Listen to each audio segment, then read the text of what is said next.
Okay, good morning, all. So to start off with, I will explain to you a little bit what is behind the urban shift methodology, starting with the general approach to the project, and then focusing specifically on the Living Labs program, which is the educational program that we developed as a consortium. So the general approach to the project has been to kind of foster this transdisciplinary learning. So bringing together different expertises, both from the academic world, but also from the professional world. And then throughout the process, also reflecting on the different events and learning activities that have been taking place and trying to feed back this or take this feedback and implement it in the following activities or in the next edition of the academic courses. So essentially, to simplify the overall project in one slide, we started the project with training. So training the trainers essentially, but internally. So we ourselves as trainers shared knowledge and experiences from teaching with each other and try to understand how we could merge the different types of education and the different expertises into a big program. This big or the main program is the Living Labs program, which is where we actually implemented it and tested our methodology with students. And after the first iteration of this, we reflected on it and revised the curriculum and then implemented the changes in the second edition.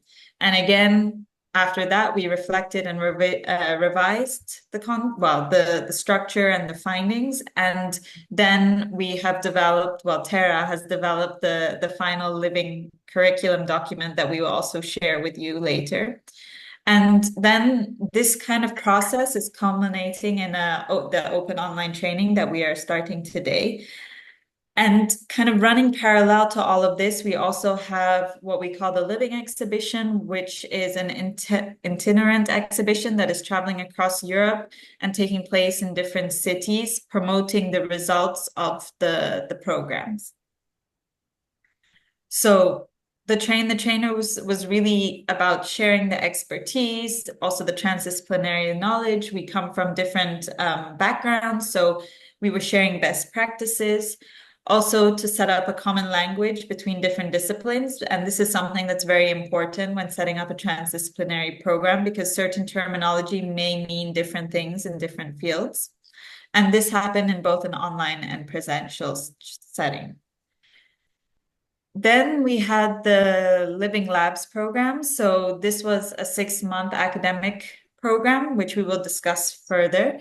And essentially, it was in 2 batches, each time with 40 students, 10 from each of the academic institutions. And they had to focus primarily on urban challenges. So in the first year, they focused on urban heat islands and food waste and circularity. And in the second year, on natural hazards or extreme weather events, and mobility. And before this, the students participated in 2 online courses that for them to start to get to know each other and familiarize themselves with the topics. And at the end of this, the students become green ambassadors, and we try to engage with them continuously throughout.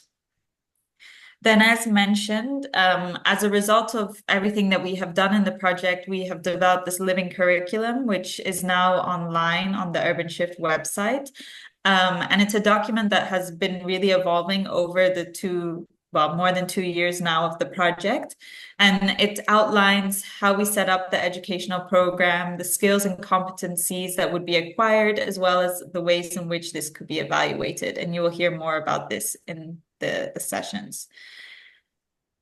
Then the open online training is really about sharing the knowledge that we have gained through this process with external parties and trying to promote this type of education in the field. One of the important aspects that we have set up also is the alumni network, where we are trying to engage with the participants beyond the 6 month program and maintain a relationship with them and follow their stories as they go off and do, well, either develop their startups or take on new roles. And also, we like to involve them in reflections so that we hear from them what are the highlights or maybe things that they would have liked to be different. So essentially, with the urban shift, we are focusing on four main aspects. The first being challenge-based learning. So the students are really focusing on real-world challenges that are defined by us as trainers. And we are promoting kind of collaboration between different stakeholders. So forcing the students to go out and actually actively engage with their clients or end users. Then design thinking, which is kind of the steps that designers go through when designing. And it's a set of iterative steps that often students will go through several times. Then we have learning by doing, which is like this hands-on approach to learning. The students are expected to prototype and test. And then probably one of the most interesting aspects is the expert input, where we have brought experts throughout the program into different sessions to provide feedback. And this is both internal and external experts.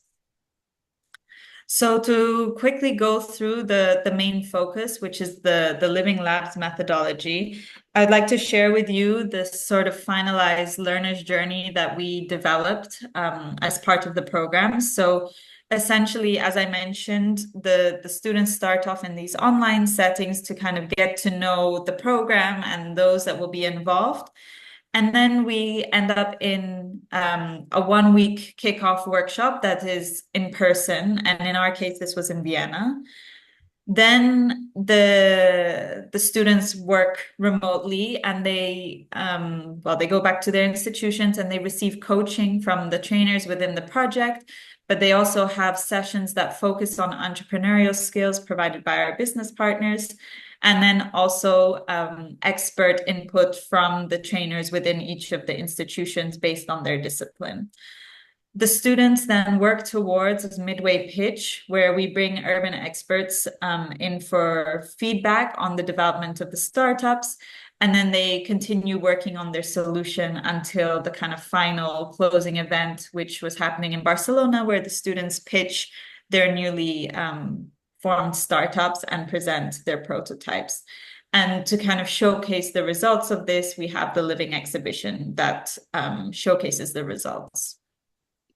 So essentially, the in-person workshops focuses on two main things. One aspect is the teaching, but the second is also the team building, because obviously these students have never met each other before. They are from four different disciplines, four different institutions. And so one of the things that we really focused on during the in-person workshops was also forming this sense of team. And to kind of give you a more detailed idea of how we structured the approach, bringing in all the different disciplines and trying to create a methodology that helps students understand the process that they would go through while developing their startup idea.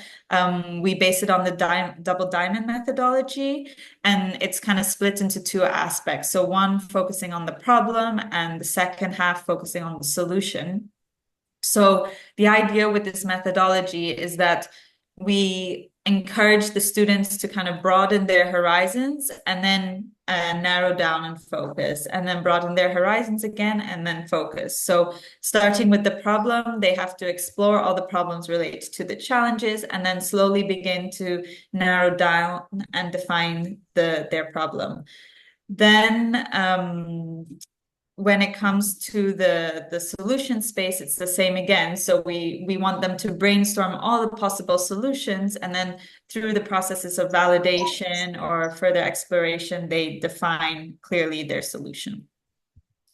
And this has been done through a series of initiatives such as defining problem statements, ideation games that encourage brainstorming, using activities such as How Now Wow to help filter the solution. They were given a series of tools also for validation and pitching as well to get feedback. So kind of we go from Vienna, where they're all kind of just trying to put their ideas together through team building, engaging with experts, and then pitching, to Barcelona, where they actually have very clear, defined prototypes and pitch them in front of experts. So some of the key learnings I think that we can take away from what we've done in the living labs is that, I mean, the in-person moments were key to fostering good relationship and the building that team spirit. I think the one of the biggest challenges that we constantly faced was kind of maintaining that motivation when the students were working in a remote setting. And this again really depended on the team dynamic. And I think also like one of the biggest things is that learners always want what they did not get. So for example, in the case that we developed the first program, we received feedback from the students, we made changes, and then some of the feedback we received at the second batch kind of reflected what we did in the first batch. So it's always a challenge in that sense. And I think that's the decision of the trainers to understand what is the optimal approach. So I think with that, I would leave the floor to the next